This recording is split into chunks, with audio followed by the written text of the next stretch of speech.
Hello，大家好，今天是8月5号，美股盘前行情快报，我是阿哲，我们又再次见面啦。美股在上周五大跌，周一就展开了强烈反弹，日线走出了分手 K 线，短线看涨，但阿哲认为大概率是反弹。AMD 和 Unity 都出现了回调的短线买点，而 PLTR 营收大增，盘后大涨。我们来到今天的行情图版。首先，我们来到本期视频的行情目录。今天是市场观察纳斯达克指数第211期的视频。阿哲依旧会通过以下3个部分讲解本期视频美股盘前观点。我们在第一部分还是要看一下 K 线以及纳指的浪形，而后我们会讲一下关于今天日内周二它的支撑和压力位，短线应该看到哪。在明白了指数的环境之后，我们第二和第三部分开始讲解个股解析，还是会讲到特斯拉、英伟达、AMD、Circle、PLTR、Coin、APP、博通、阿斯麦、苹果、Meta、MSTR、谷歌、亚马逊、SMCI、台积电，以及我们新增加的 Unity。这以上的这些股票，我们会讲一下他们的短线和波段趋势上如何去关注和跟踪，希望对您能够有所帮助。如果您是一位新同学，第一次来到阿哲频道，阿哲需要进行一个温馨提醒，就是我们所涉及到的标的分析会偏多，所以阿哲的视频一般会偏长。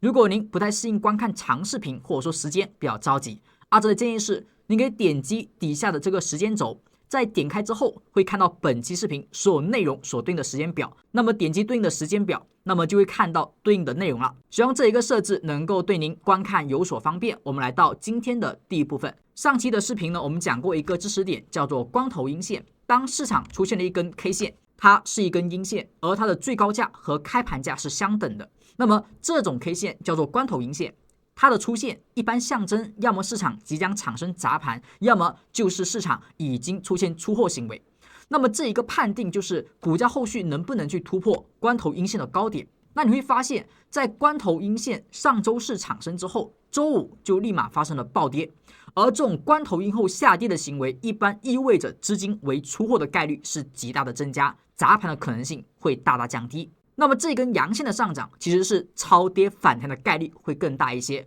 而市场从这里展开的上涨，它的目标往往不会去超过上方大阴线高点的一个区间。而对于这种行情，我们界定，而对于这种行情，阿哲目前的看法是反弹的概率是比较大的，而除非未来这波反弹能够收一根强势阳线，把关头阴的高点给突破，在此之前，我们尽可能还是以短线操作为主，反弹为主，那么有赚就行。为了让大家能够对关头阴线更加了解，所以我们举一个例子，比如说目前你所看到的图表是纳斯达克指数的日线图，我们可以看到关头阴所产生的一个概率性是比较低的。图表当中呢，当 K 线的头顶上出现了一个10日标记的时候，就说明它是一个关头阴线。也就是说，从前期低点14784.03上涨以来，目前为止的 K 线它只出现过2次的关头阴线。那么除了最新上周四产生的这根 K 线之外，我们在之前这里是不是也出现了？那么这根 K 线它产生后，高点在这，而低点在这里。当时这一天第二天是个长下影线，所以它是一个洗盘，是砸盘的概率比较大，它没有大跌，它没有明确的下跌。后续呢还能突破关头阴的高点，回踩没有破关头阴的高点，那么这里产生了行情，所以这个关头阴它属于砸盘洗盘的关头阴。我们再往前看到其他的关头阴线，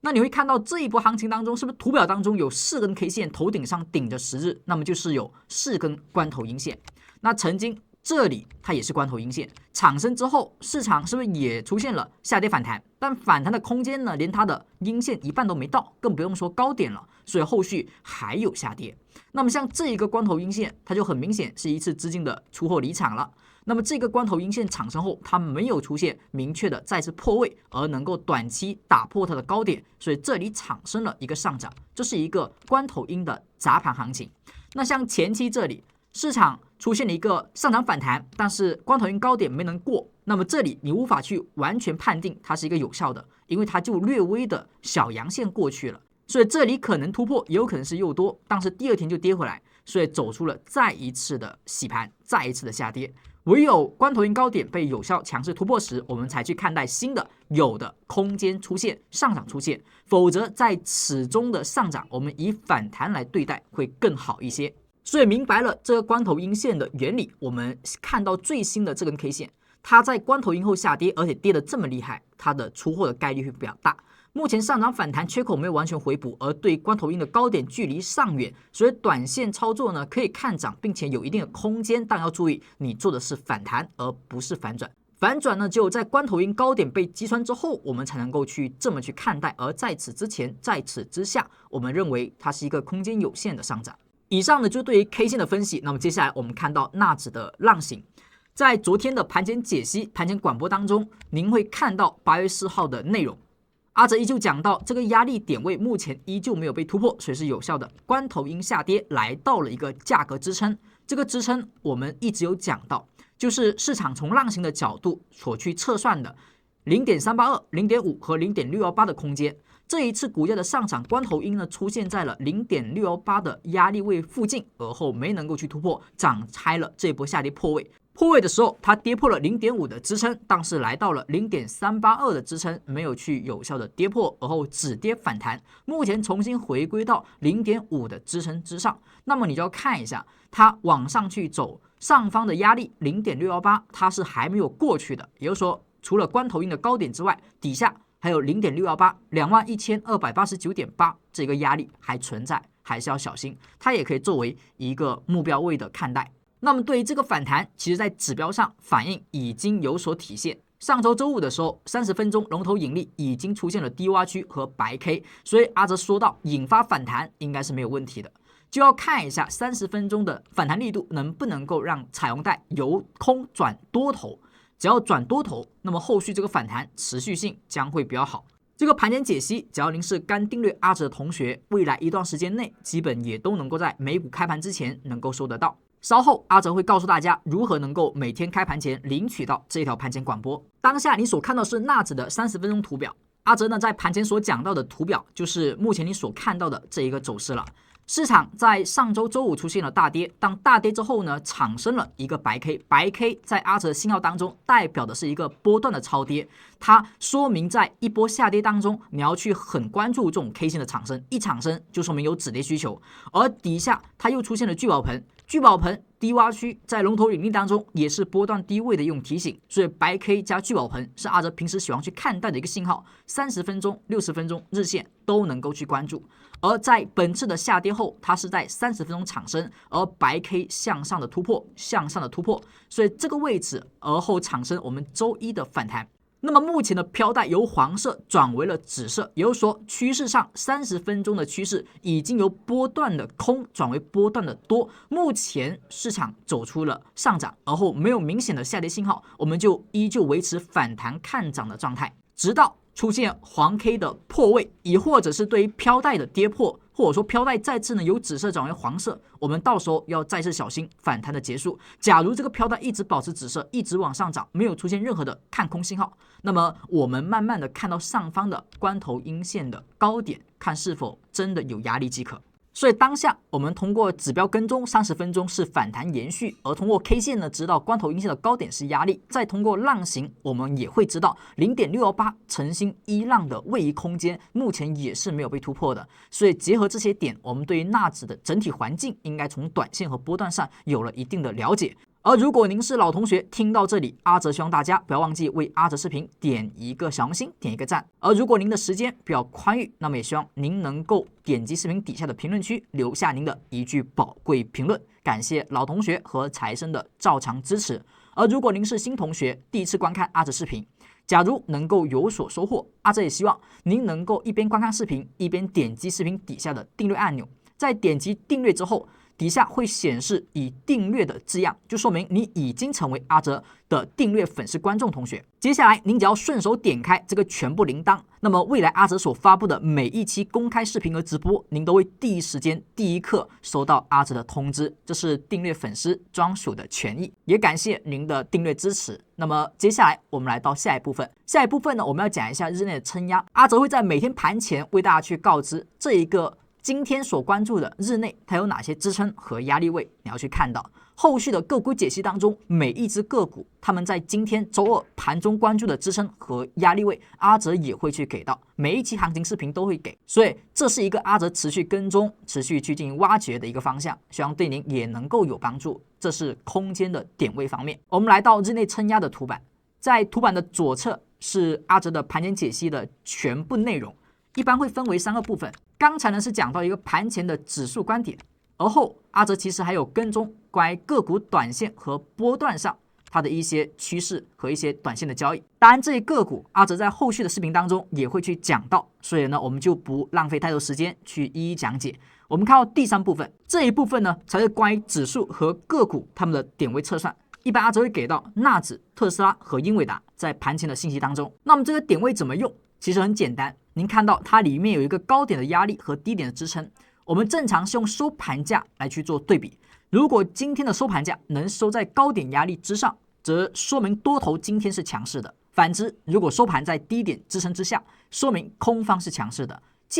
以此为原理，阿哲呢也研发了一个指标，叫做红绿灯。那么这个红绿灯的原理，刚才我们说到了，现在看一下它的一个表现。像这个位置是一个绿灯，那么所对应的 K 线当天就说明它的收盘价突破了阿哲给到的那一个压力位，说明多方是强势的，所以绿灯型。那么红灯呢，则代表收盘价跌破了预测的低点支撑，所以空方强势，对于多头来讲，红灯应该停或者说止盈。那么在一段交易当中，你所看到的纳指的图板当中，最近的行情，你就可以在绿灯的时候开始去做多，亦或者是相对的看涨市场；红灯时了结获利，亦或者是止损，或者说开始分批离场，转为绿灯，我们再去看涨。只要保持绿灯，亦或者是无灯，就是看涨状态；而出现红灯，开始考虑撤退，开始考虑止盈。像这一个绿灯产生的交易点，而后上涨到这一天产生红灯，而后开始防范，开始止盈离场，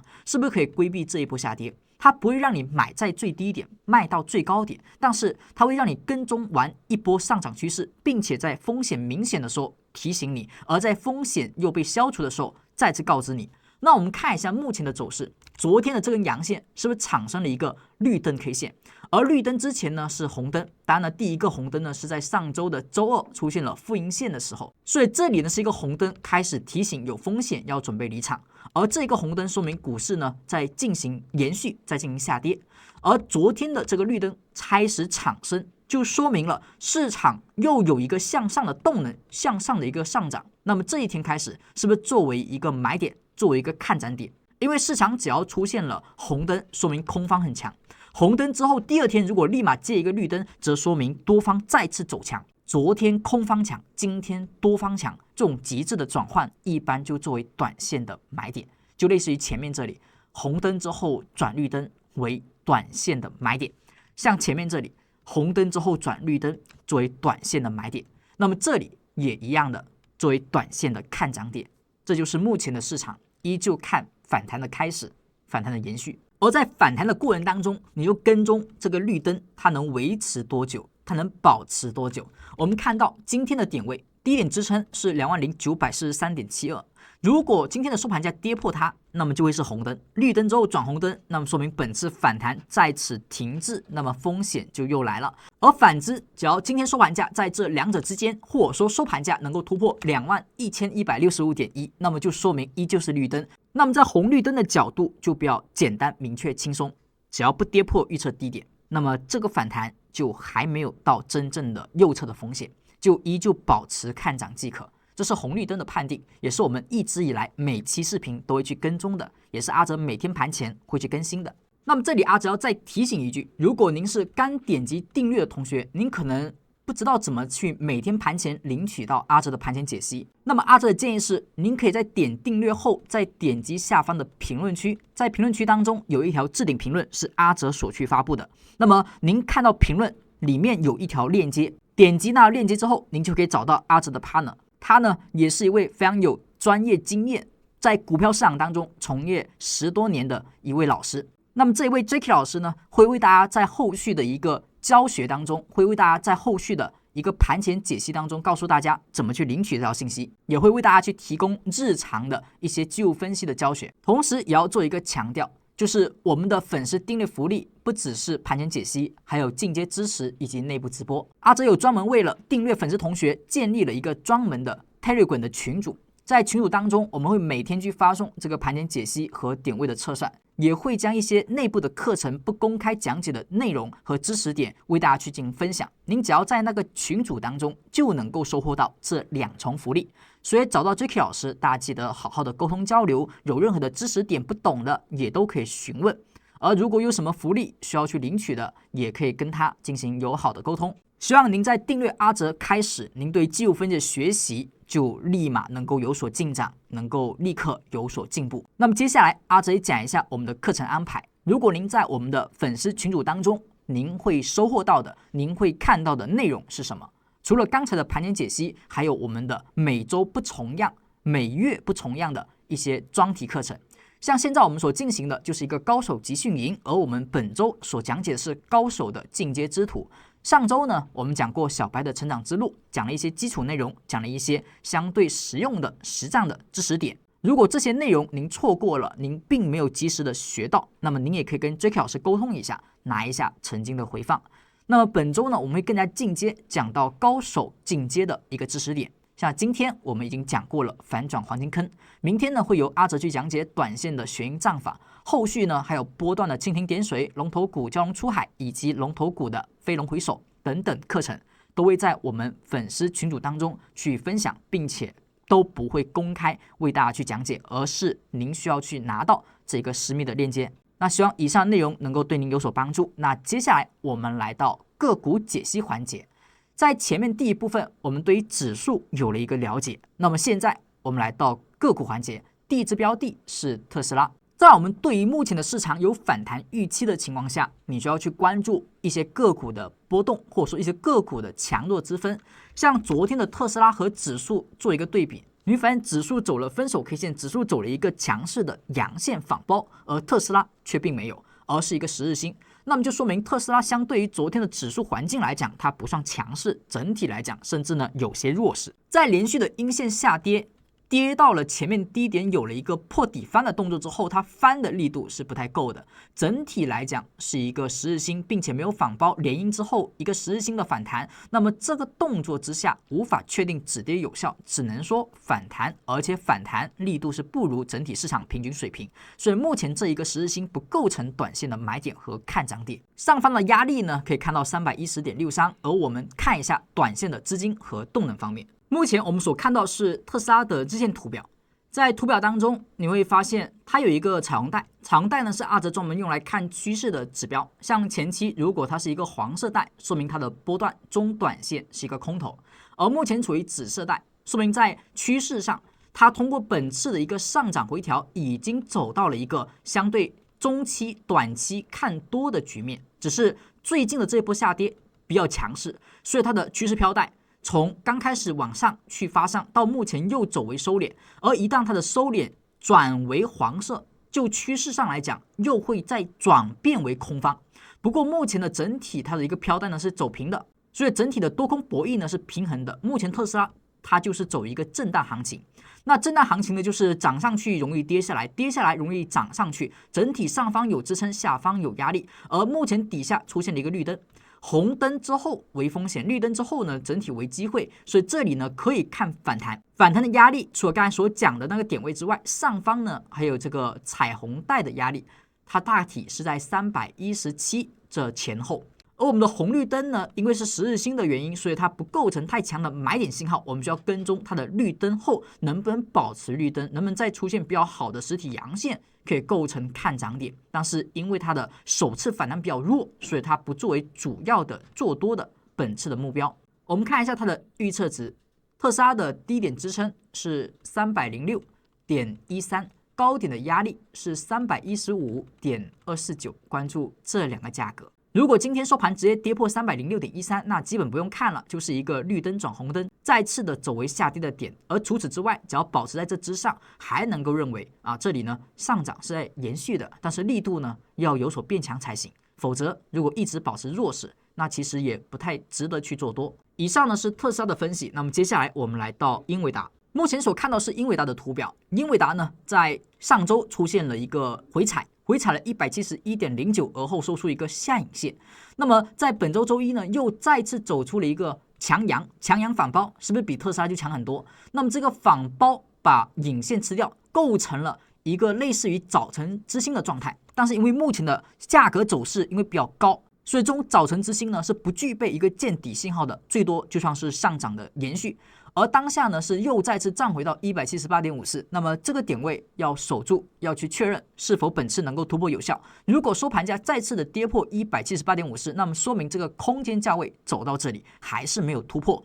那么如果你是做反弹的，这个地方还是要小心，它依旧也只是反弹。所以空间上注意 178.54。接下来我们看到资金和动能上，从整体的趋势来讲，它目前的107天均线和我们的飘带都是紫色，都是向上。所以英伟达呢是中期、短期、长期都是看涨。那么在这种飘带上运行，那么我们就认为它每次回踩飘带，它只要止跌，它只要启动有绿灯，那么作为买点。像前期的这些位置，只要回踩飘带有绿灯，回踩飘带有绿灯，都是看涨点。而在这种紫色飘带上出现的红灯呢，更多的以回调来去对待它呢，可能是只是对于飘带的一个回踩。所以很多时候这个红灯产生就止跌，产生就止跌，一有红灯就止跌。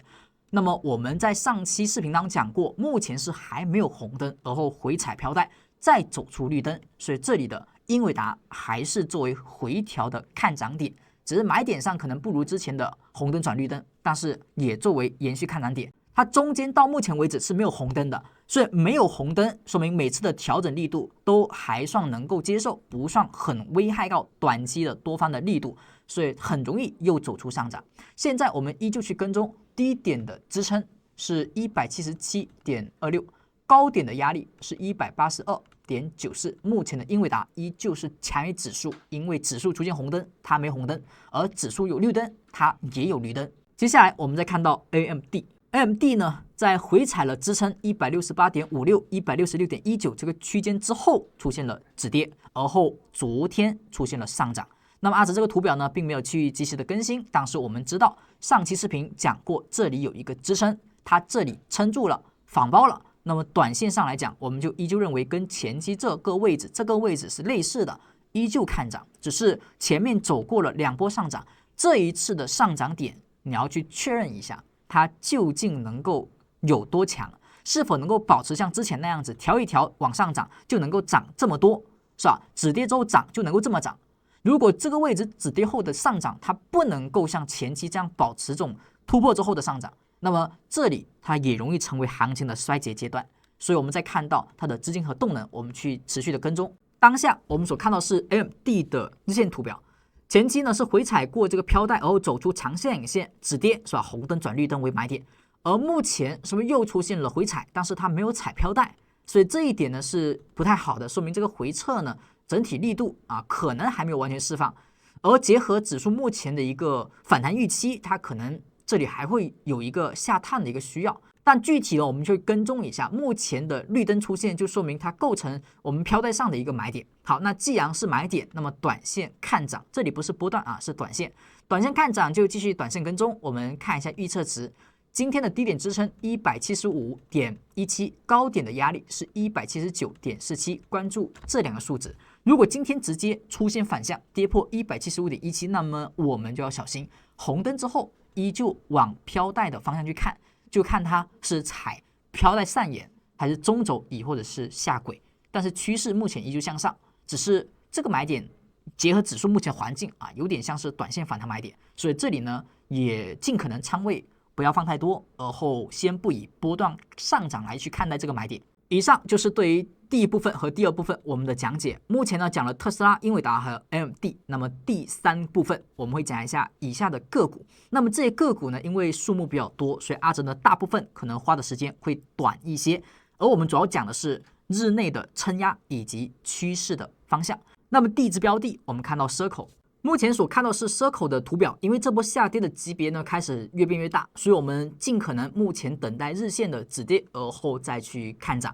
那么当下市场的一个下跌，从前面高点出现了红灯后一路下跌，中途出现了一个绿灯 K 线，当时还说过这里是日线的本次下跌以来首次能够左侧去买进试试的点，但是第2天立马是一个红灯，所以立马呢就要小心要跑了，而后保持目前依旧的下跌。那么这一轮下跌跌到目前为止，它有出现过再次的绿灯以及反包 K 线吗？是没有的。而这种蓝色 K 线它跟白 K 呢差不多，但级别比白 K 小一点。那么蓝 K 的产生，它的买点就是要把最后一根蓝 K 或者说偏低的那根蓝 K 高点突破，然后蓝 K 消失。那么当下这根 K 线它消失了蓝 K， 但是它没有反包，所以这一天不是我们的买点。但大家注意了，目前还要等蓝 K 的突破吗？其实不用了，因为这根 K 线8月4号它是一根关头阴线，跟指数上周五出现的是一样的。那关头阴线如果是高位出现是风险，低位出现再加上长下影线，所以蛇口这里有可能有资金的异动。那么关头阴的高点只要能够被突破，而且最好是短线快速的突破，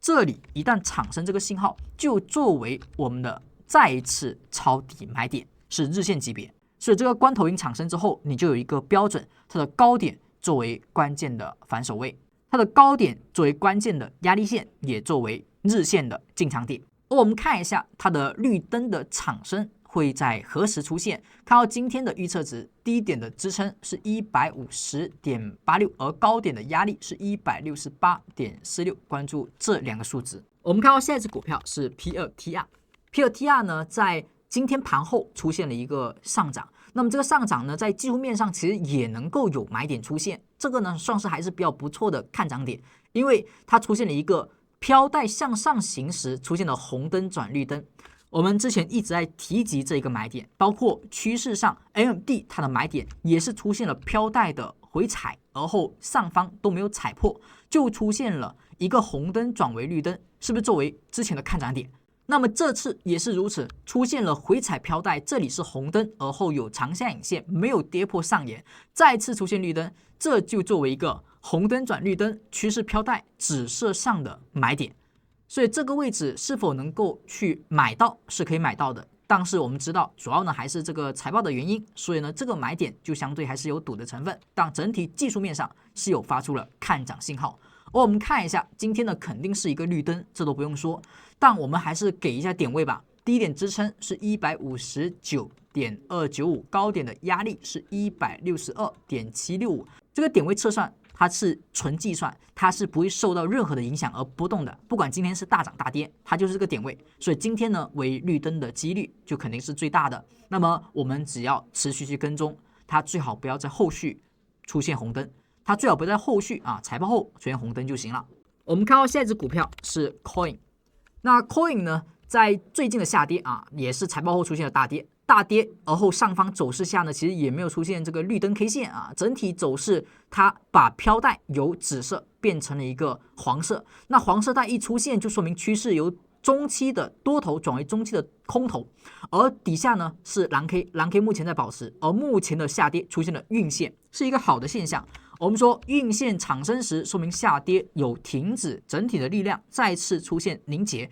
将要选择新的方向。如果能够出现一根收阳，把左边的蓝 K 高点给突破，并且是晕线上破，那么这里去看一个反弹，去把这个缺口进行回补，还是能够去期待的。不过目前是没有这个迹象，还是保持红灯。那么我们就继续等待绿灯产生，等待突破的出现。一旦出现绿灯，可以作为一次的买点，但是买点呢一般是左侧的，相对呢不要买太多。相对比较更右侧一点的，就是突破这一个晕线高点并且是蓝 K 高点，那突破，那么作为呢再次的右侧加仓，那么看一下这两个买点能不能出现。我们来看一下绿灯的产生，我们看一下低点支撑是 314.585， 而高点的压力是 327.585， 关注这两个数值。我们再看到下一只股票是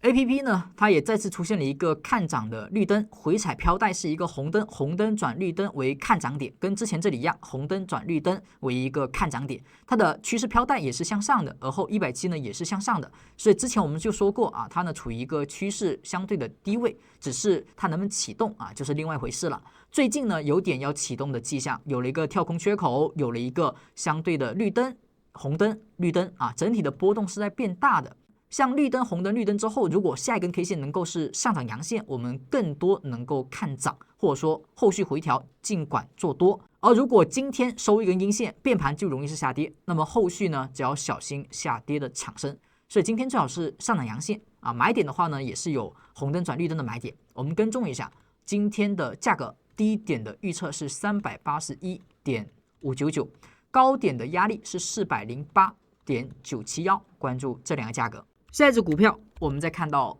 ABGO 呢也是出现了反包，那么这个反包的力度如何呢？还不错，因为它是一个绿灯。前面出现了红灯转绿灯，是不是买点啊？目前呢，红灯转绿灯，虽然不是直接转，但是呢，也算是有一个相对的上涨了。整体呢，也有点像这个早晨之星，但是它的位置不够低所以这里就简单看个反包就行了。那么这个反包之后产生绿灯，则作为看涨点。但大家注意了，所有的在目前为止所谓的看涨点，很多还是作为短线，甚至呢是日内的，因为指数的环境目前还不太明朗。如果指数是反弹，那么这个位置很多个股，特别是巨头的买点，大多呢应该也就是反弹。所以这里看一个反弹买点，反弹看涨。我们关注这个绿灯后能不能持续的问题。它的价位底下的支撑呢，可以看这个飘带，目前这里是289.328，而从红绿灯的角度预测今天的低点是294.56，不跌破它就还不是红灯。高点压力是301.64，关注这两个价格。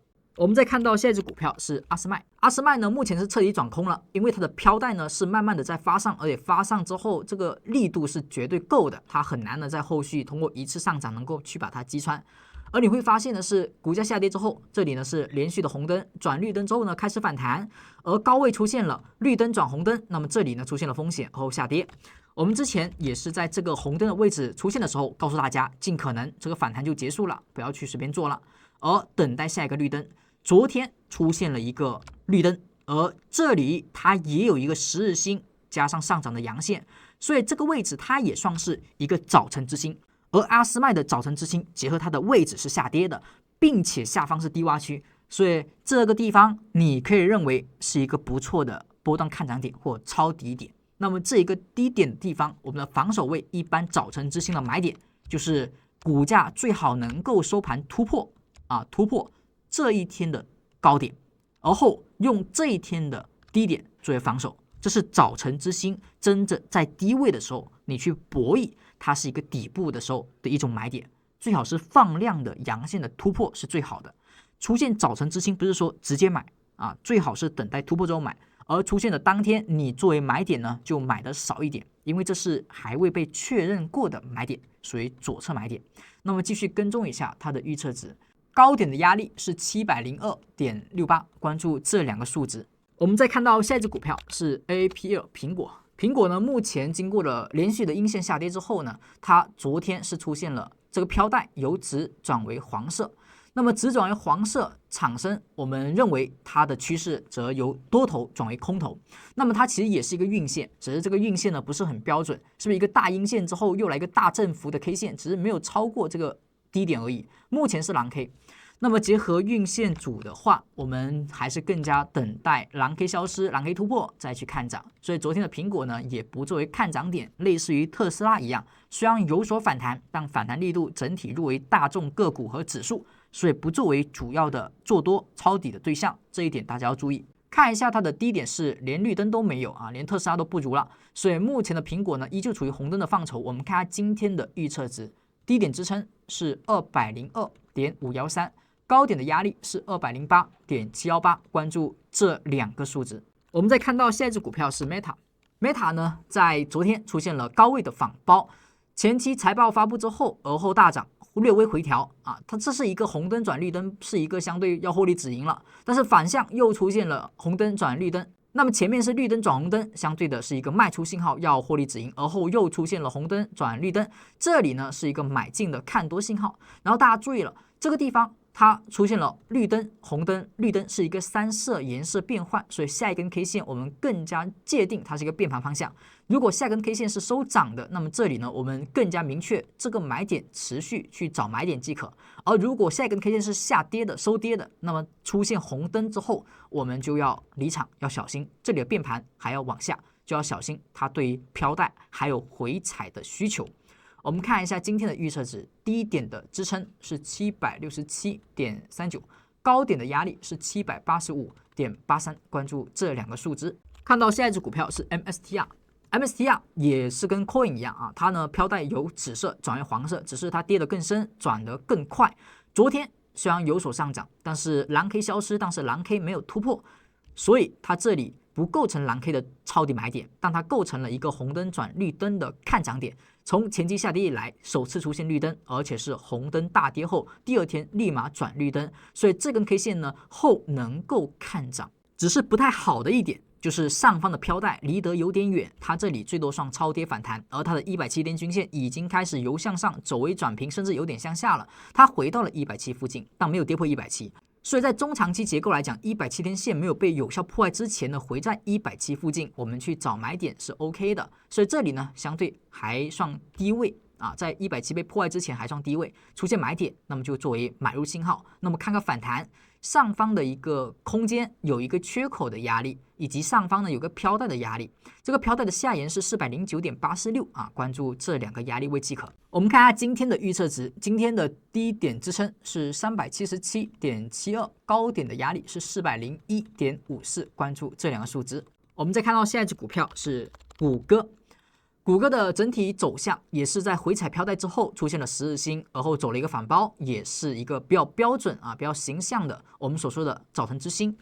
那么回踩飘带出现红转绿，而后 K 线还重新突破了这个飘带，那么这本身就作为一种买点。那么这个买点呢，级别和前面一样，你是可以波段看涨的，只是因为市场氛围的原因，这里出现波段看涨的话呢，你相对仓位啊不要一次性上太多，我们先走一步看一步，看一下市场的反应。这里整体趋势啊可以看涨，然后跟踪一下它的数值，低点支撑是193.335，高点的压力是198.495，关注这两个数值。我们再看到下一只股票是亚马逊。亚马逊呢，它经过这一波大跌之后，它已经回到了飘带附近。我们说170天的均线，它是属于比飘带中短期更高一个级别的支撑。那么这个趋势呢，属于中长期的趋势支撑。而股价如果在不破坏趋势的前提下，快速来到170天均线附近，我们认为它是属于一个低位区间的，但最好等待买点，我们再去买。前期呢也在170附近出现了止跌蓝 K， 而目前又是蓝 K， 但是没有出现止跌现象，所以这里不构成买点。我们要么等待蓝 K 的突破，要么等待绿灯的产生。蓝 K 突破呢更加明确啊，绿灯产生呢只能作为左侧啊提前的一个买点而已。我们看下今天的预测值，低点的支撑是208.525，而高点的压力是214.545，关注这两个数值。下一只股票是 SMCI。SMCI 也差不多啊，跟前面的走势一样，回踩飘带，而后出现了红灯转绿灯。这一次呢，又出现回踩飘带，红灯转绿灯。那它能不能够作为买点呢？阿哲认为尽可能啊，不作为10日星的买点。前面这个位置的买点，至少这个阳线有一定实体啊。你说我这一天不买吧，好，突破了阴线后高点，我在这一天买也行。但目前回踩飘带没有完全回踩，而后这一个上行的绿灯，它是10日星。那么虽然反包了，但它确实也还是10日星。10日星有变盘迹象，如果买在10日星，相对来讲有一定的风险。我们以左边这个大阴线啊作为一半，可以作为一个压力。价格往上走，如果遇大阴一半，那么就有滞涨。那么这个位置作为买点的话，空间力量整体不是很足，所以可买可不买，不作为优选的买点，跟特斯拉一样。我们在关注它的跟踪，低点的支撑是57.925。而高点的压力是59.495，关注这两个数值。我们再看到下一只股票是台积电。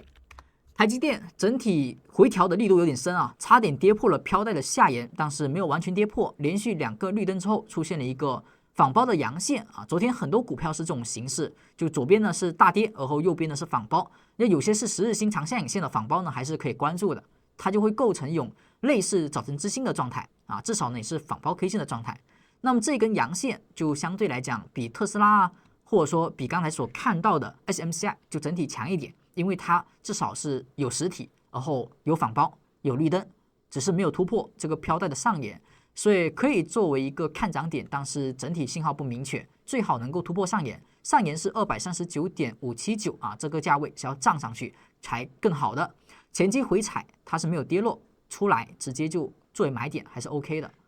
而后绿灯转红灯啊，这也是风险。绿灯转红灯为风险，目前红灯转绿灯可以看机会。预测的低点支撑237.695，高点的压力是240.305，关注这两个点。以上就是8月5号美股盘前行情快报，希望对您能够有所帮助。更多精彩内容，我们下期再见，拜拜。